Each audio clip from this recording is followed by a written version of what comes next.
Last term पे हम लोग आर्टिकल 14 कर रहे थे। तो आर्टिकल 14 के कंटेक्स्ट में दो बातें और लोगों बताई थी। राइट टू इक्वालिटी, कभी कोई क्वेश्चन आपका आएगा राइट टू इक्वालिटी पे, you have to deal with article 14 to 18, और इक्वालिटी बिफोर लॉ आएगा तब जाके केवल आप आर्टिकल 14 को डिस्कस करके आएंगे। तो जनरली जो क्वेश्चन आपका आता है, discuss the nature of equality given in the Indian constitution, तो उस कंटेक्स्ट में आपको right to equality article 14 to 18 को लिखना है, प्रियम्बल को डिस्कस करना है, equality of status and opportunity, justice economic and political, और फिर राइट टू इक्वालिटी 14 से 18 में दिया हुआ है। उसमें दो कंसेप्ट हैं, equality before law, equal protection of law. One is a positive concept, other negative concept. एक इंग्लिश कॉमन लॉ से लिया है और दूसरा आपका 14th अमेंडमेंट एक अमेरिकन कॉन्स्टिट्यूशन से लिया है। प्लस ये बेसिक स्ट्रक्चर है, that means it can not be even amended. तो ये आपको इंट्रोडक्शन देना है राइट टू इक्वालिटी के बारे में। इसके बाद जो क्वेश्चंस आते हैं, पहला आपका, अच्छा इसके बाद फिर there are certain restrictions also, there are certain restrictions on right to equality in the Indian constitution. Right to equality आपका एब्सोल्यूट नहीं है। तो जिसमें देखिए पहला पॉइंट आपका है, it has been amended by article 31C, जिसमें कि आपका 24th अमेंडमेंट एक्ट से आया था आर्टिकल 31C। इसमें था कि एनीथिंग जो 39B और C जोड़ा जाएगा उस कंटेक्स्ट में। तो रेस्ट्रिक्शन है राइट टू इक्वालिटी पर आर्टिकल 13(1)(c) द्वारा।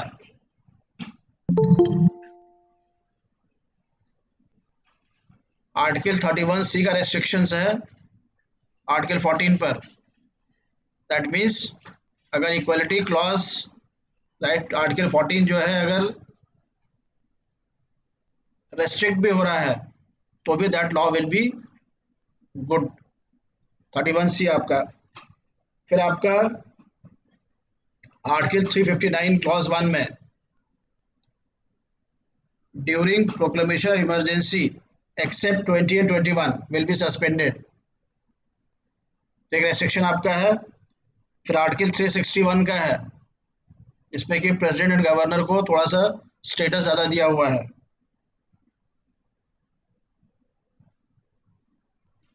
तो ये कुछ रेस्ट्रिक्शन, तो आपको कभी भी क्वेश्चन आपका आएगा राइट टू इक्वालिटी पे,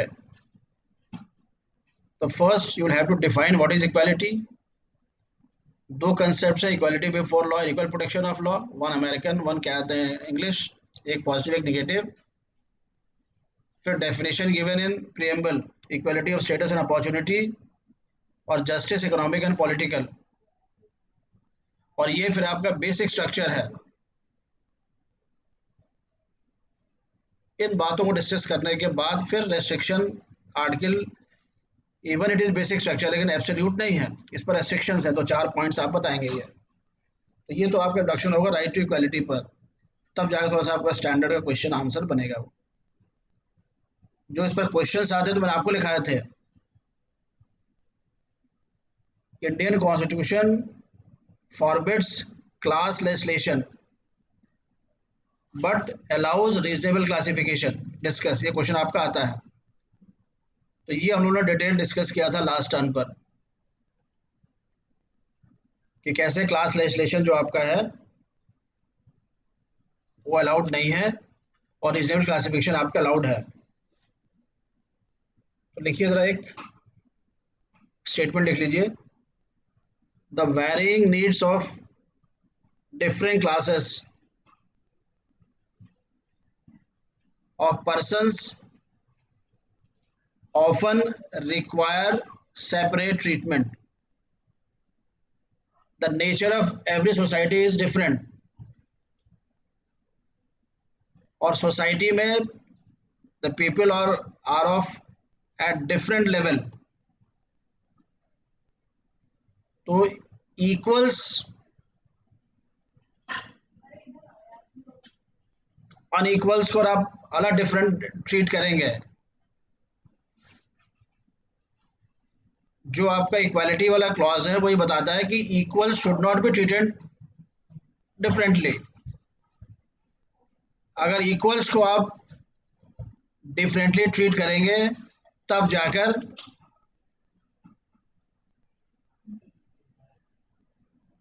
इनइक्वालिटी आएगी। और लोग अगर अनइक्वल लेवल पर हैं और उनके लिए एक लॉ बनाएंगे तब, तो ये थोड़ा सा आपको डिस्कस करना पड़ेगा। फिर आप बताओगे कि रीजनेबल क्लासिफिकेशन और क्लास लेजिस्लेशन क्या है। तो लिखिए, class legislation is that which makes an improper discrimination by conferring particular privileges upon a class or person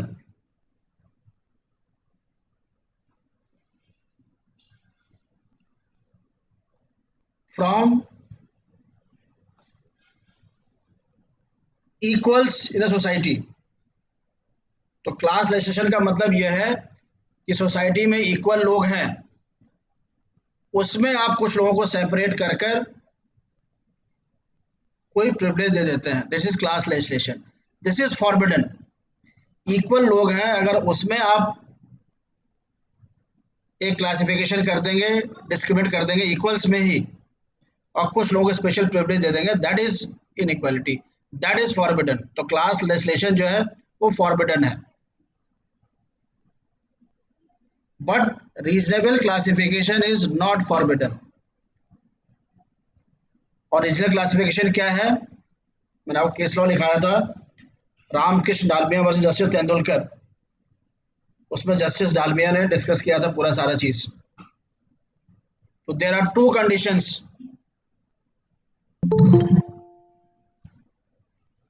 there are two conditions जो कि रीजनेबल क्लासिफिकेशंस को बताते हैं। एक, there has to be classification based on intelligible differentia. मतलब जो classification है उसका एक रीजनेबल बेसिस होना चाहिए। बुद्धि का प्रयोग करके आप, कोई आधार होगा रीजनेबल जिसके आधार पर आप क्लासिफिकेशन करेंगे। That should be based on intelligible differentia. मतलब जो क्लासिफिकेशन है पहला, वही सही होना चाहिए, इंटेलिजेंट दिमाग का प्रयोग करके होना चाहिए। और दूसरा, वो आप क्लासिफिकेशन कर क्यों रहे हैं, अलग लॉ बनाने के लिए जो आप क्लासिफिकेशन कर रहे हैं उसका कोई ऑब्जेक्ट होना चाहिए। तो जो वो ऑब्जेक्ट है, उस ऑब्जेक्ट से आपका रिलेशन उस क्लासिफिकेशन का होना चाहिए। तो that two conditions are fulfilled. तो ये यहाँ तक हम लोग थोड़ा डिटेल डिस्कस किया था। अब इसके बाद जो हम लोग का टॉपिक था आपका, तो एक सवाल तो आपका है कि what is equality given in the constitution. मैं बताया आपसे डिटेल डिस्कस करेंगे। आप जो बेसिक बात, सवाल आता है एक क्लास लेजिस्लेशन क्लासिफिकेशन का, दूसरा आता है आर्बिट्ररीनेस इज एंटीथेसिस ऑफ इक्वालिटी। ये सबसे ज्यादा सवाल आता है कि जो मनमानापन है वह समानता का विरोधी है। डिस्कस करिए। नाउ जो आज का हमारा कॉन्स्टिट्यूशनल लॉ है, जो हमारा कॉन्स्टिट्यूशनल सिस्टम है, या जो हमारा इक्वालिटी का कंसेप्ट है, that has adopted the doctrine of arbitrariness. आज की तारीख में जो हम लोग इक्वालिटी को डिफाइन करते हैं, तो वो अब आर्बिट्ररीनेस के पैरामीटर पर डिफाइन होता है। अगर कोई एक्शन आर्बिट्ररी है तो राइट टू इक्वालिटी का वायलेशन है।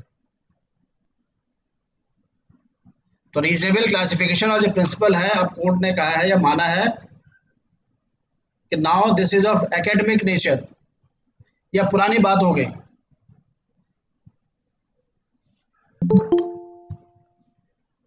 अभी पुरानी बात हो गई, equality to be tested on the grounds of reasonable classification, अभी पुरानी बात हो गई। अब जो इक्वालिटी कंसेप्ट है that is arbitrariness. Equality has to be tested on the principle of arbitrariness. देखिए, this doctrine of arbitrariness is the new concept of testing equality in the Indian constitutional setup. भारतीय संविधान में अब समानता के अधिकार का परीक्षण करना है,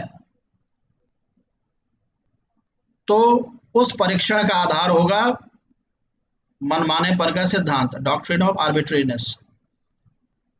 कोई चीज राइट टू इक्वालिटी का, इक्वालिटी के लॉ को वॉलेट कर रही है या नहीं कर रही है, that has to be tested on the grounds of arbitrariness.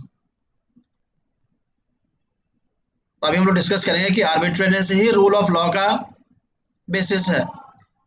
कोई चीज अगेंस्ट रूल ऑफ लॉ है कि as per the rule of law है, तो वो आर्बिट्रेरीनेस प्रिंसिपल है। अगर स्टेट का एक्शन, मतलब एग्जीक्यूटिव का या लेजिस्लेचर का, या जो स्टेट डिफाइंड है आर्टिकल 12 में, उसका एक्शन टेस्ट होता है whether that is as per rule of law और not. According to the rule of law है then that law is passed, according to rule of law नहीं है तो देन ऑर्डर या law that is declared unconstitutional, उसको quash कर दिया जाता है। लेकिन कोई चीज रूल ऑफ लॉ के अनुसार है कि नहीं है, उसका पैरामीटर है टेस्ट करने का, whether the action is arbitrary और नॉट। यही आपका इक्वालिटी का कंसेप्ट है। आप जाएंगे हाई कोर्ट, सुप्रीम कोर्ट में, तो everything is tested on the basis of आर्बिट्ररीनेस।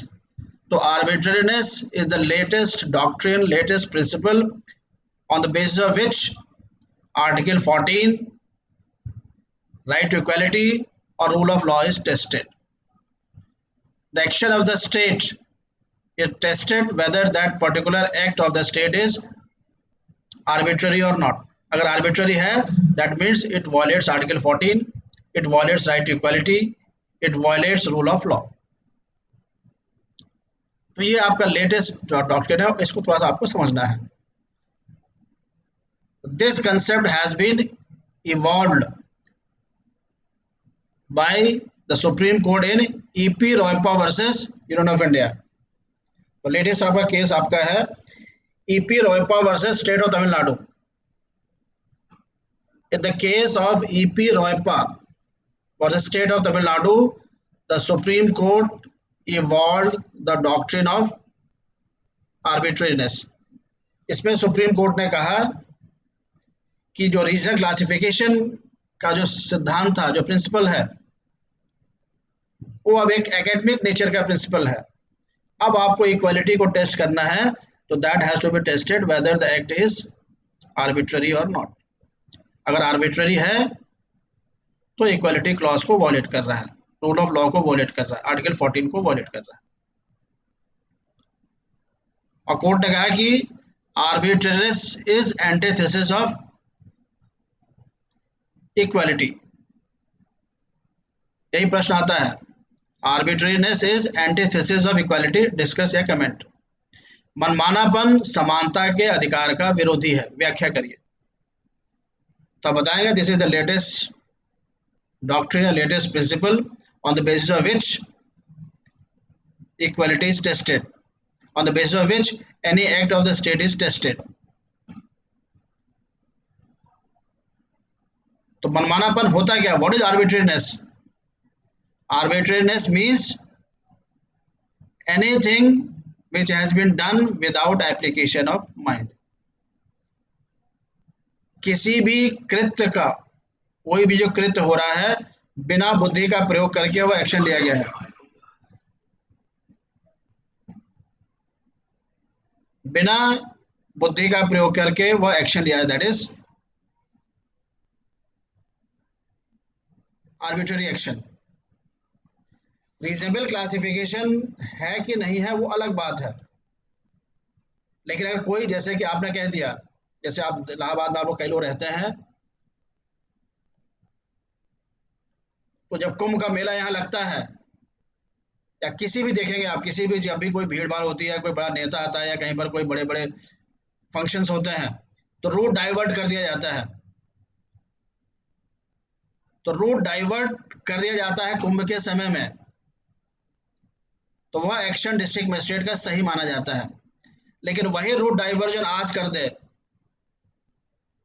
कि कोई भी, सपोज ए रास्ता है, इस रास्ते से नहीं जाएगा, तो ये लॉ तो सबके लिए बराबर है, ये लॉ सबके लिए बराबर है, तब भी इस लॉ को क्वॉश कर दिया जाता है, स्ट्रक डाउन कर दिया जाता है, इसलिए कि आर्बिट्ररी है। आखिर बनाया किया गया है, जब आज की तारीख में भीड़ नहीं है तो क्यों रूट ऑफ रिस्ट्रिक्शन कर रहे हैं?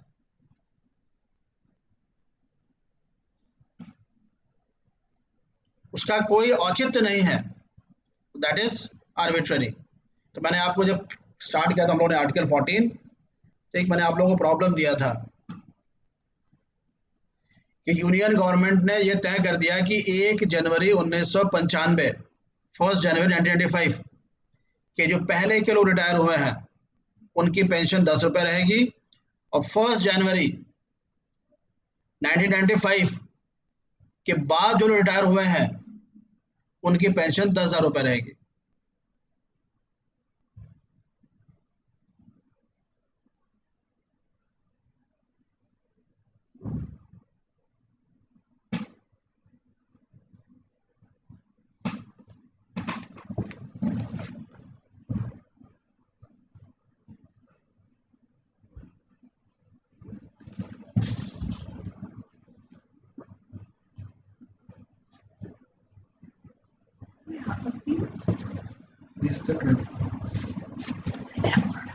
कनेक्शन है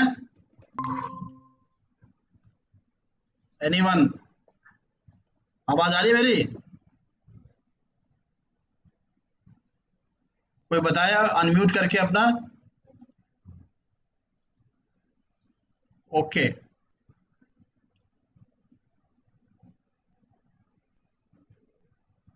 तो जो आपका मैंने बताया कि, तो 1 जनवरी के पहले के जो रिटायर हुए हैं उनकी तनख्वाह इतनी रहेगी पेंशन, और 1 जनवरी के बाद के पेंशन इतना होगा। इस लॉ को चैलेंज किया गया कोर्ट में, तो कोर्ट ने कहा इसको स्ट्रक डाउन कर दिया, इसको क्वॉश कर दिया कि ये जो आपका है आर्बिट्ररी है, जबकि इसमें कोई भी भेदभाव नहीं था। 1 जनवरी के पहले भी, 1 जनवरी के बाद सबको बकायदा, कोई डिस्क्रिमिनेशन नहीं है। तो कोर्ट ने कहा what is the basis of choosing the day 1 जनवरी? जो लोग 1 जनवरी 95 के पहले रिटायर हुए हैं या जो लोग उसके बाद रिटायर हुए हैं,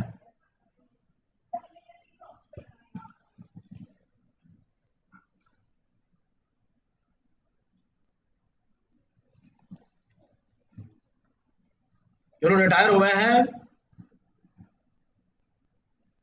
सबके लिए उस पेंशन की आवश्यकता बराबर है, सबके लिए महंगाई बराबर है। इसे जो डिमार्केशन जो डेट का है, दैट इज आर्बिट्ररी। तो जो इक्वालिटी का कंसेप्ट है, आपको आर्बिट्ररीनेस के कंसेप्ट के से डिस्कस करना होगा। Arbitrariness is basically means any act done without application of mind. और एप्लीकेशन ऑफ माइंड क्या है? That will depend upon fact to fact, case to case. तो ये केस लॉ आपका EP Royappa versus union of India में आया, जिसमें कि जस्टिस भागवती का जजमेंट था ये। इस बात को आप लोग नोट कर लीजिए। Justice Bhagwati gave the judgment in the EP Roypa case, जिसमें कि रीजनेबल क्लासिफिकेशन का कहा गया है कि वो भी ठीक है, बट वो बहुत विशेष महत्व का नहीं है। Equality has to be tested on the grounds of arbitrariness. Rule of law has tested on the basis of arbitrariness. फिर ईपी रोपा के बाद Maneka Gandhi versus union of India. इस केस में again this concept of equality was propounded by the constitutional bench of the Supreme Court. देखिए, in this case the Supreme Court held that equality is a dynamic concept इस वाद में सर्वोच्च न्यायालय ने यह भी निर्धारित किया कि समानता एक गतिशील अवधारणा है। Equality is a dynamic concept which has many dimensions and it cannot be limited to traditional or some principles। कुछ सिद्धांतों तक इसको सीमित नहीं रखा जा सकता। समानता के कई पैमाने हैं, कई डायमेंशंस हैं, कई पहलू हैं। मनमानापन एक पहलू है, जस्टिस जस्टिस भी एक पहलू है। कहीं पर अगर न्याय नहीं हो रहा है तो भी इनइक्वालिटी है वो। इक्वालिटी का मतलब केवल यही नहीं कि सबके लिए कानून बराबर है। अगर सबके लिए आपने कानून बराबर बना दिया है लेकिन न्याय नहीं हो रहा है तो भी इक्वालिटी का वायलेशन है वो।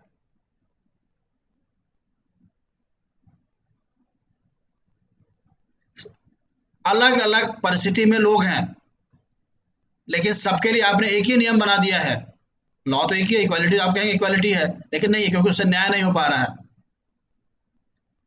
एक ही लकड़ी से सबको हाँकना, ये नेगेटिव, हमारे यहाँ कहावत है हिंदी में, लेकिन नेगेटिव जब बोलते हैं आप कि ये जो है सर जो है एक ही लकड़ी सबको हाँकते हैं, मतलब नेगेटिव बात कर रहे हैं। तो इक्वालिटी के कई कंसेप्ट्स हैं, तो उसको एक कुछ सिद्धांतों तक सीमित नहीं रख सकते। रीजनेबल क्लासिफिकेशन के आधार पर आपने उसको बांट दिया। अगर रीजनेबल क्लासिफिकेशन है तो इक्वालिटी है, नहीं तो नहीं, ऐसा नहीं है। तो कई डायमेंशंस हैं। अगर कोई एक्शन आर्बिट्ररी है तो भी इनइक्वालिटी है। कहीं पर जस्टिस नहीं हो रहा है तो भी इनइक्वालिटी है। कहीं पर सबका स्टेटस या अपॉर्चुनिटी नहीं, जैसे प्रियम में लिखा हुआ है, तो भी इनइक्वालिटी है। इस अवधारणा को सुप्रीम कोर्ट ने Maneka Gandhi versus union of India में कॉन्स्टिट्यूशनल बेंच में ये बातें कही। ईपी रोयपा केस में जो बात कही गई थी मनमानेपन की बात को, उसको मानते हुए उसको और आगे बढ़ाते हुए कहा गया this is an dynamic concept, इसे कई डायमेंशंस हैं और लिमिट में नहीं बांधा जा सकता इक्वालिटी के कंसेप्ट को।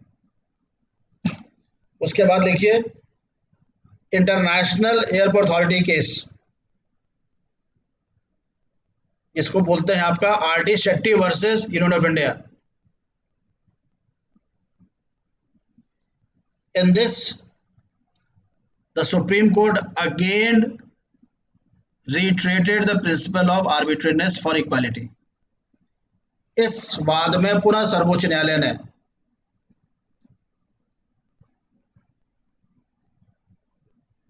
आर्बिट्रेरीनेस के सिद्धांत को माना और कहा कि इक्वालिटी का आधार, अब इक्वालिटी को टेस्ट करना है तो आर्बिट्रेरीनेस के प्रिंसिपल पर करना होगा। तो जो प्रश्न आपका है, arbitrariness is antithesis of equality, मनमानापन समानता के अधिकार का विरोधी है। इस पर आता है कमेंट करिए। तो आप लिखेंगे कि yes, arbitrariness is now the latest concept to define equality, to define rule of law और टू डिफाइन आपका आर्टिकल 14। और जो पुराना कंसेप्ट रीजनल क्लासिफिकेशन का है वो तो है ही, लेकिन इक्वालिटी का कंसेप्ट केवल वहीं तक सीमित नहीं है। अब अगर कोई कृत्य मनमाने ढंग से किया जा रहा है तो माना जाएगा कि इक्वालिटी का विरोधी है, आर्टिकल 14 का विरोधी है। इस अवधारणा को सबसे पहले सर्वोच्च न्यायालय ने ईपी रोयपा वर्सेस तमिलनाडु वाद में बताया, जिसमें कि जस्टिस भगवती ने इस कंसेप्ट को दिया। इस बात को पुनः सुप्रीम कोर्ट ने दोहराया Maneka Gandhi versus union of India में, जिसमें कि संवैधानिक पीठ ने कॉन्स्टिट्यूशनल बेंच ने सुप्रीम कोर्ट के ये बताया कि equality is a dynamic concept, समानता एक गतिशील अवधारणा है, इसके कई डायमेंशंस हैं और इसको कुछ खास सिद्धांतों तक सीमित नहीं रख सकते, इसके आयाम निरंतर बढ़ते रहेंगे। इसे फिर आर्बिट्रेरीनेस सिद्धांत को और आगे बढ़ाया। सेम चीज आप भी फिर,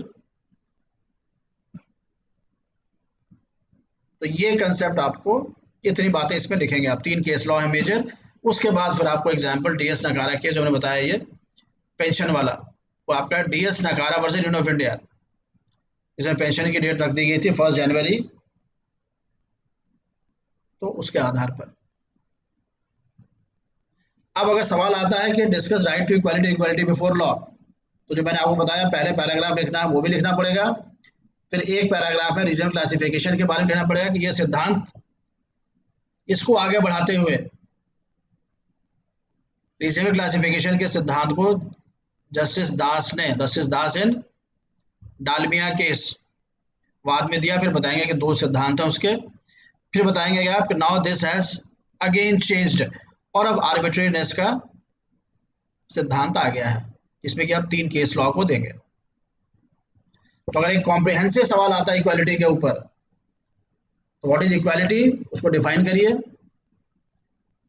इक्वालिटी हमारे प्रियम्बल में भी है, और इक्वालिटी में फिर आर्टिकल 14 पूरा लिखिए। The state shall not discriminate between citizens, between any person. तो पर्सन डिफाइन करिए, any person, legal person, natural person, दोनों आएगा। फिर equality before law, equal protection of law. फिर बताइए बेसिक स्ट्रक्चर है। फिर बताइए कि एब्सोल्यूट लॉ नहीं है, इस पर भी रेस्ट्रिक्शंस हैं। फिर मैं बताया आपको आर्टिकल 31C, आर्टिकल 359 और आर्टिकल 361, ये बातें लिखी आपने। फिर रीजनेबल क्लासिफिकेशन वाली बात लिखी आपने। तो 2 grounds justice Das and Dalmia के, उसका जिक्र किया आपने एक पैराग्राफ। फिर बताया now the latest concept is doctrine of arbitrariness, इसलिए आपने 3 केस लॉ दिए। तब आपका आर्टिकल 14 का ये पूरा क्वेश्चन बन गया। और इस बार सवाल आपके एग्जामिनेशन में आना है, हर साल आता है, सवाल लिखे रहते हैं।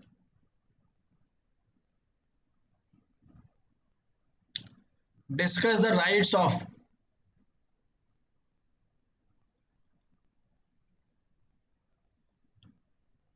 अफगानी refugees and Rohingyas that have taken shelter in our country. What protection of law they will get? देखिए, भारत में अफगानिस्तान से आए हुए शरणार्थी और जो रोहिंग्या से आए हुए शरणार्थी हैं, जो रोहिंग्या शरणार्थी हैं, उनको भारत में किस प्रकार का संरक्षण प्राप्त है? डिस्कस।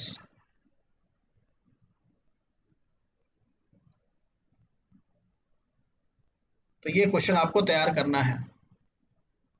एक सवाल अगर हमारी इक्वालिटी पर आ जाएगा तो हो सकता है कि साइड में एक सवाल लिखा हुआ और आ जाए, मतलब ये आपके साथ साथ रहे वो।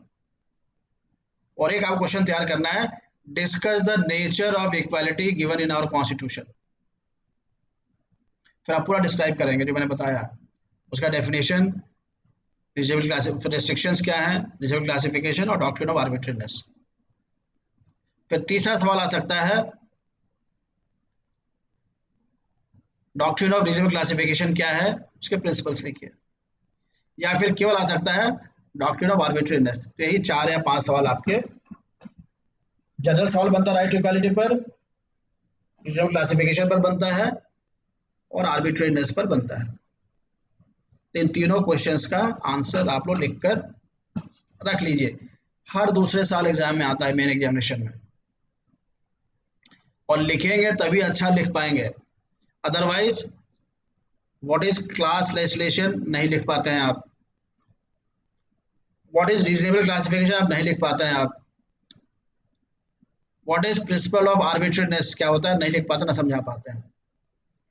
जानते सब कुछ हैं, तो एक बार लिखकर तैयार कर लेंगे आप, और देखिए तमाम केस लॉज आ जा रहे हैं, तमाम आर्टिकल्स आ जा रहे हैं, आपका आंसर भी अच्छा हो जाएगा ये। और एक सवाल जो आपका आता है question, what is rule of law and how it has been incorporated in our constitution. प्रश्न लिखिए, विधि के शासन से क्या तात्पर्य है और यह भारतीय संविधान में किस प्रकार निहित है। इस प्रश्न का आप लोग उत्तर लिखने का प्रयास करिएगा, तब इसको हम लोग कल डिस्कस करेंगे। आर्टिकल 14 से ही है ये। अब आर्टिकल 14 में एक चीज और आती है, हालांकि लॉन्ग क्वेश्चन नहीं आएगा आपका, छोटा सवाल आ सकता है, प्रिंसिपल आ सकता है। Principle of legitimate expectation, legitimate expectation का सिद्धांत। एक्सपेक्टेशन मतलब जो आप अपेक्षा करते हैं,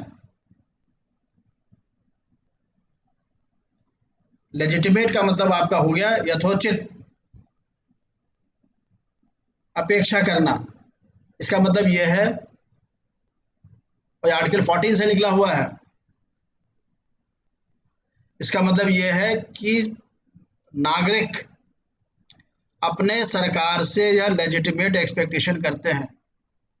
इनकी अपेक्षा ये रहती है हर नागरिक की अपने सरकार से कि अगर सरकार कोई कदम उठा रही है तो वह चीज आगे भी वह करती रहेगी। जैसे सरकार ने कोई पॉलिसी बनाई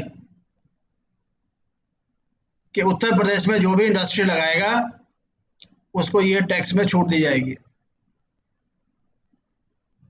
अब लोगों ने आपका फैक्ट्री लगा लिया उत्तर प्रदेश में, 2 साल बाद कोर्ट ने कहा कि नहीं, अब सरकार ने कहा कि नहीं, नो टैक्स में कोई छूट नहीं।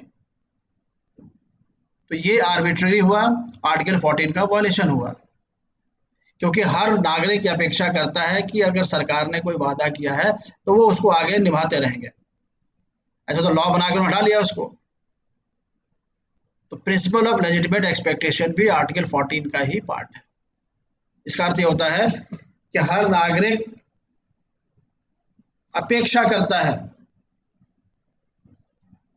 अपने सरकार से कि जो उसने वादा किया है वो उसको आगे जारी रखेगा। जैसे आप देखते हैं सिविल सर्विसेज वगैरह में, आईएएस वगैरह में, एचजीएस वगैरह में,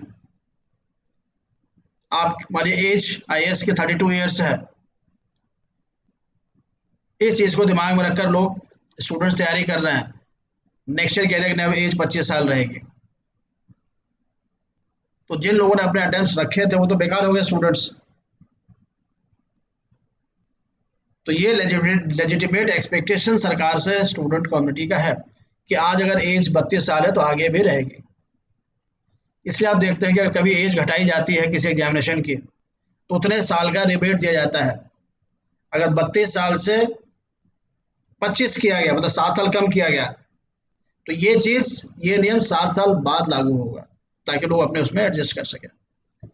तो this is principle of legitimate expectation. इसका केस लॉ लिख लीजिए।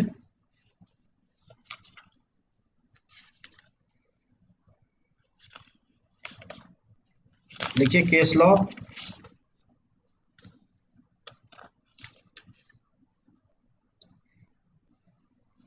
नवज्योति, देखिए Navjyoti cooperative group housing society, Navjyoti cooperative group housing society versus of union of India. इस वाद में सुप्रीम कोर्ट ने प्रिंसिपल ऑफ लेजिटिमेट एक्सपेक्टेशन को माना। दूसरा लिखिए जो फेमस केस इसका है, union of India versus Hindustan development corporation. तो ये जो आपके दो केस लॉज हैं फेमस,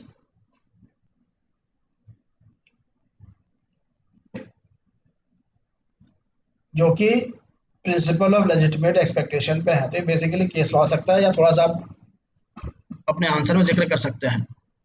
तो राइट टू इक्वालिटी पर प्रश्न आएगा तो आर्टिकल 14 से 18 डील करना है। फिर ये बताना है कि आर्टिकल 14 में जनरल प्रिंसिपल इक्वालिटी का और 15, 16, 17, 18 जो है उसके स्पेसिफिक एप्लीकेशंस हैं, विशेष जो उसको अप्लाई किया गया है कहाँ कहाँ पर अलग अलग परिस्थितियों में, वो डिस्क्राइब्ड है 15, 16, 17, 18 में।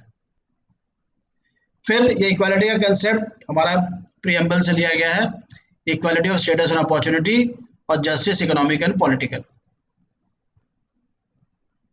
फिर इक्वालिटी को डिफाइन करते हैं, इक्वालिटी का मतलब होता है क्या? इक्वालिटी इज बेसिकली मीन्स किसी को कोई भी प्रिविलेज नहीं रहेगा, सबके लिए लॉ बराबर है। फिर आप बात करेंगे आर्टिकल 14 की। Article 14 specifically deals with equality before law and equal protection of law. तो बकायदा आर्टिकल 14 लिखिए शब्द सहित। आर्टिकल 14, 21 एकदम शाब्दिक लिखा जाता है। No person shall be denied, जो अभी आपका आर्टिकल 14 का, उसमें पर्सन को डिफाइन करिए। यहाँ person means natural person as well as legal person और एनी पर्सन, इंडियन भी और विदेशी भी, जो पर्सन की डेफिनेशन आर्टिकल 14 में है। फिर इक्वालिटी बिफोर लॉ की बात करिए। इसका अर्थ ये होता है कि लॉ सबके लिए बराबर है। ये इंग्लिश लॉ से लिया गया है, लेकिन थोड़ा सा नेगेटिव कंसेप्ट माना जाता है इसको, क्योंकि सबके लिए एक ही लॉ की बात करता है। जबकि ये है कि सोसाइटी में हम लोग रहते हैं, लॉ जो है बेसिक सोसाइटी का पार्ट है, कल्चर का पार्ट है। तो सोसाइटी में अगर अलग अलग लोग हैं, अलग अलग परिस्थिति में लोग हैं, तो उनके लिए एक ही लॉ बनाना थोड़ा सा एक नकारात्मक हो जाएगा। इक्वल्स जहां पर है उनमें अगर आप भेदभाव करते हैं तो इनइक्वालिटी है, लेकिन जहां पर लोग ही अलग अलग परिस्थिति में है, तो इसीलिए इक्वल प्रोटेक्शन ऑफ लॉ हमारे यहाँ भी है, जिसको कि हमने अमेरिकन कॉन्स्टिट्यूशन 14th अमेंडमेंट से लिया है। और एक पॉजिटिव कंसेप्ट है, इसका मतलब ये है equal should be treated equally, लेकिन अगर डिफरेंट सर्कमस्टांसेस में लोग हैं तो उनके लिए डिफरेंट डिफरेंट लॉ होना चाहिए, तभी इक्वालिटी आएगी। सोसाइटी में people are at varying different status पर हैं, डिफरेंट स्टेज पर है किसी भी चीज के, इक्वल प्रोटेक्शन वाली बात है, ये यहाँ पर डिफाइन कर दिया। फिर बताया कि लेकिन इट इज नॉट एब्सोल्यूट, और ये फिर आपका बताइए इक्वालिटी जो आपका राइट इक्वालिटी है बेसिक स्ट्रक्चर है, that means it can not be even taken away by amendment act.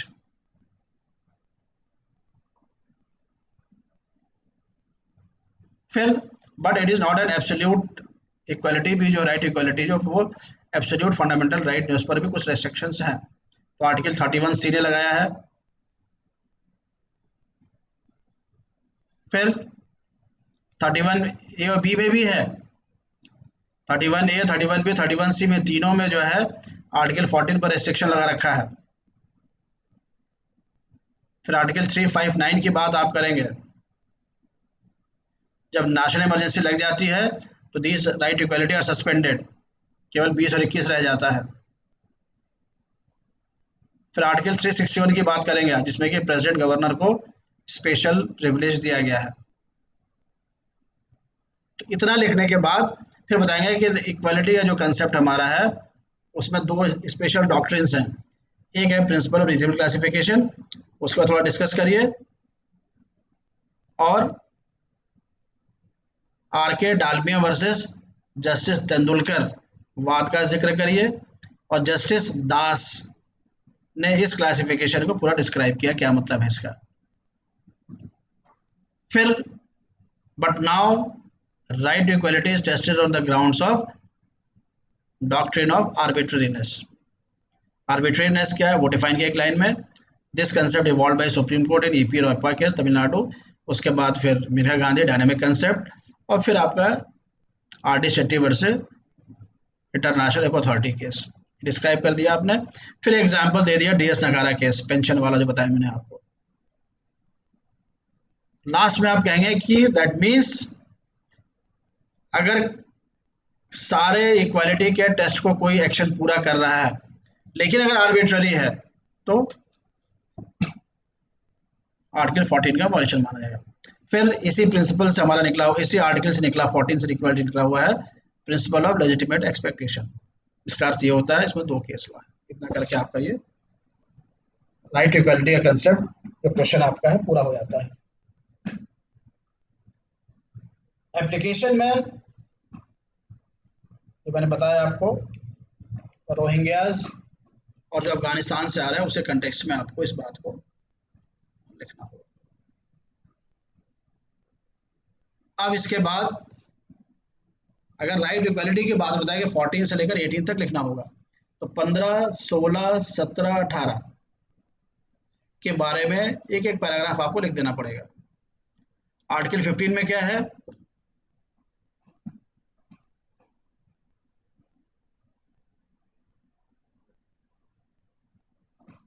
Religion, the state can not discriminate between its citizens की बात करता है।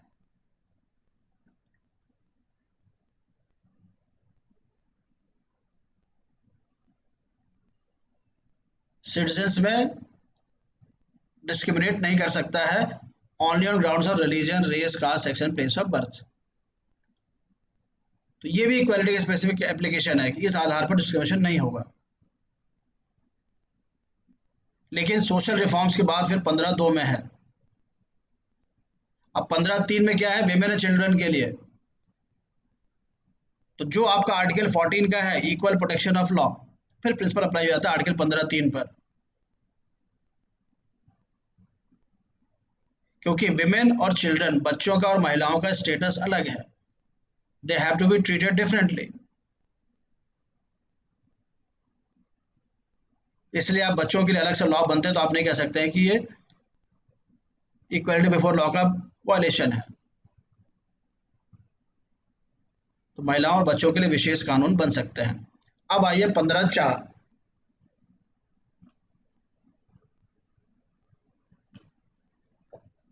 क्वेश्चन लिखिए जरा यहाँ पर, तो इसको समझना पड़ेगा आपको।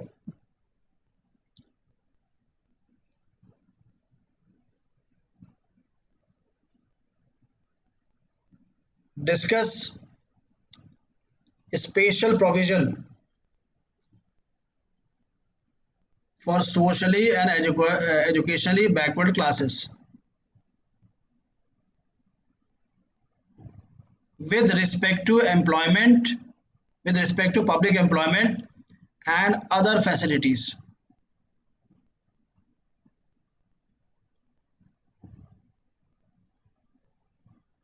और दूसरा लिखिए, can special provisions be done for socially and educationally backward classes in private institutions।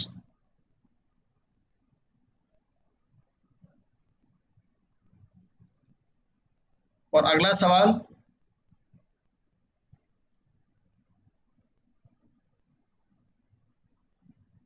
if there was no special provision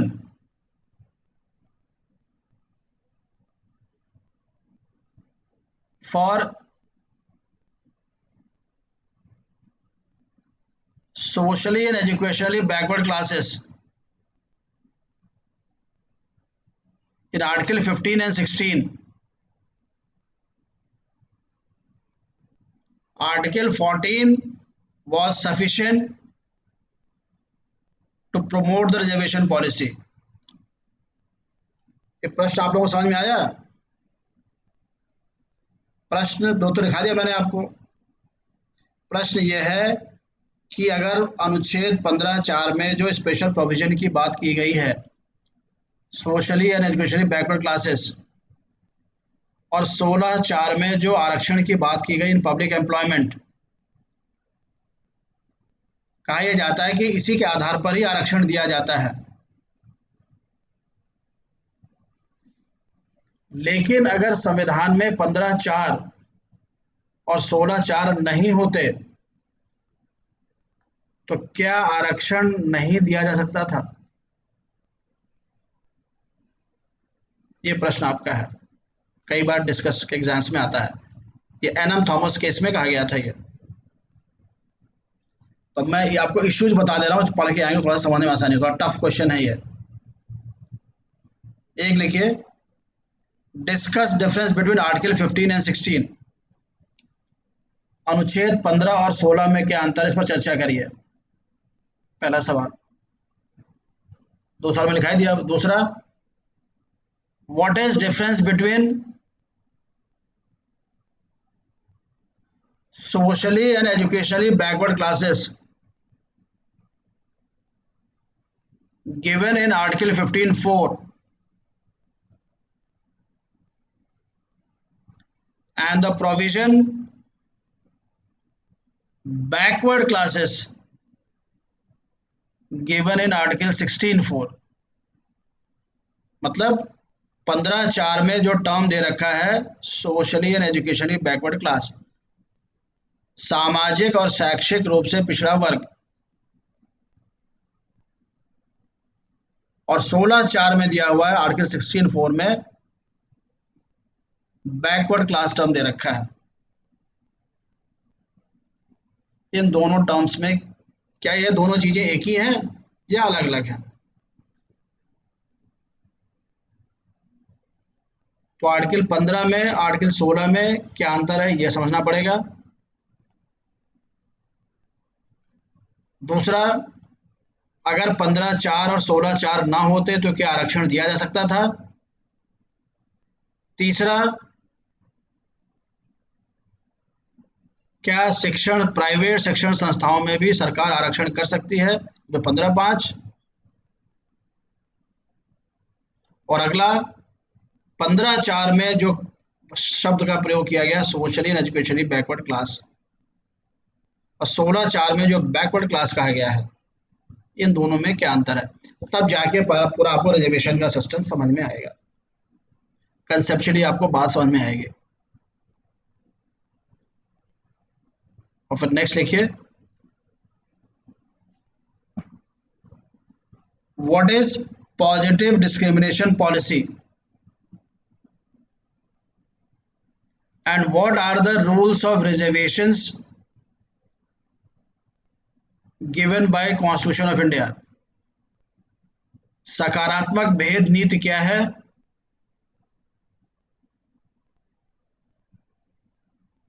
और भारतीय संविधान में जो आरक्षण का प्रावधान है उसके क्या नियम का कानून है? In this context study the case of Indira Sawhney versus of India. Indira Sawhney versus of India. दूसरा, एम नागराज केस।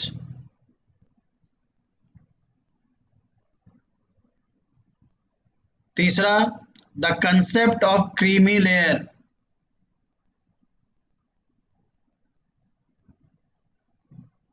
और next, importance of 9th schedule, 9वीं अनुसूची का महत्व।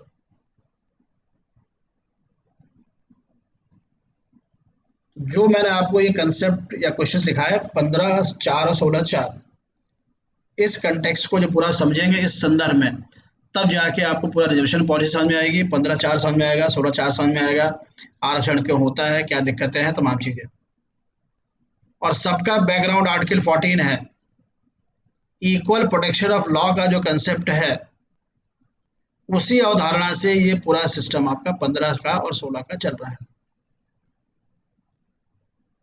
तो जैसे मैंने आपको प्रश्न लिखा है उसी लाइंस में किताब में पढ़िएगा और उसी लाइंस में आप लोग सोचिएगा, तब जाके ये कंसेप्ट जब लोग डिस्कस करेंगे तब बात आपको समझ में आएगी।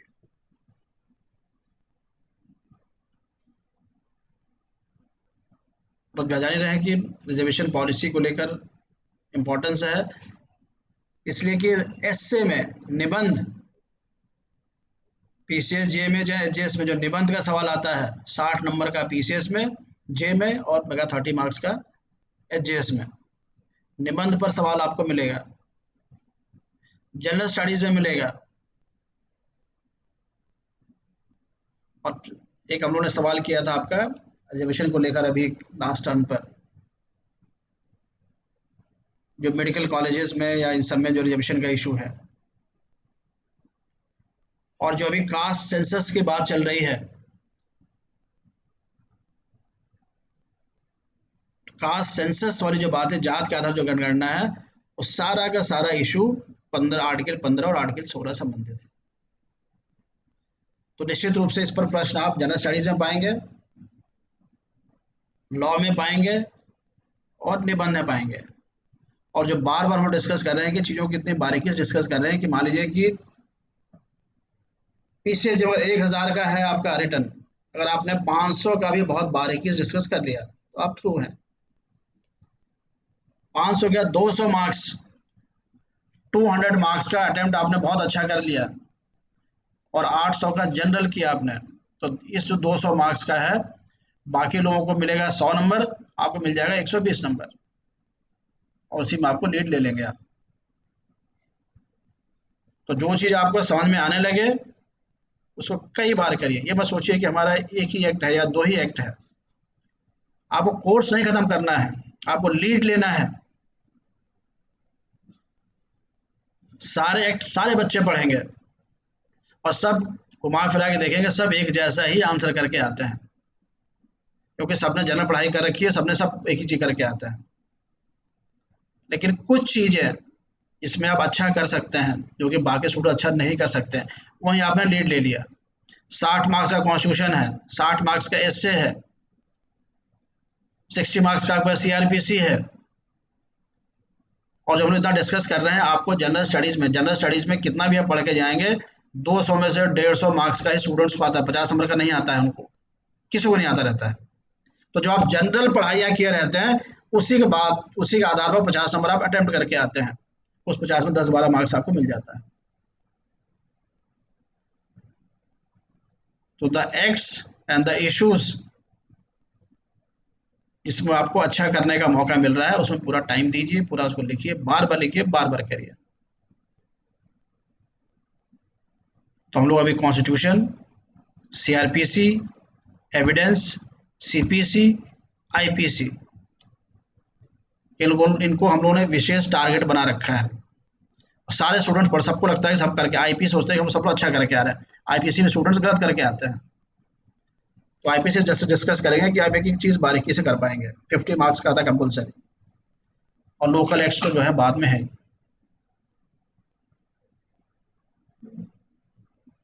तो article 14, article right to equality पे जो प्रश्न हम लोगों ने, मैंने आज आपको लिखा है इक्वालिटी वाले पर, वो सब लिखने का प्रयास करिएगा।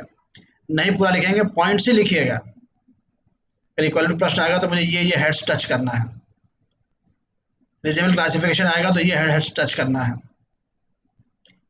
आर्बिट्रेरीनेस पाएगा तो ये हेड्स हमको टच करना है, और पूरा जनरल सवाल आएगा तो कैसे करना है।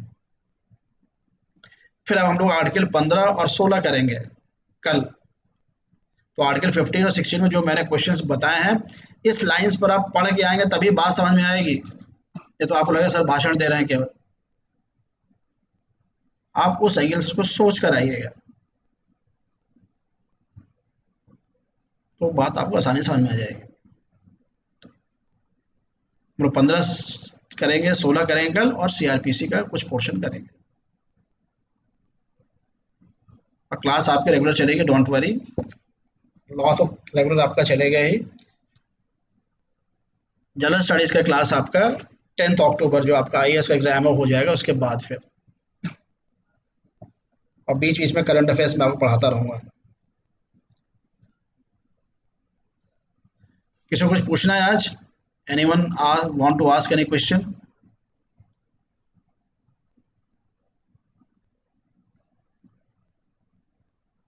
किसी को कुछ पूछना है?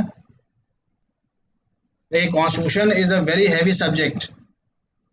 लगता है कि बहुत आसान है, लेकिन इतना आसान है नहीं। कॉन्स्टिट्यूशन समझने के लिए आपको सोशल सिस्टम, इकोनॉमिक सिस्टम, सब कुछ समझना पड़ेगा, पॉलिटिकल सिस्टम, तब जाके आप लॉ का जो पार्ट है कॉन्स्टिट्यूशन समझ पाएंगे। तो इसलिए लिखेंगे, और लिखेंगे तब समझेंगे। किसी को कुछ पूछना है? Anyone want to ask anything? बोलिए।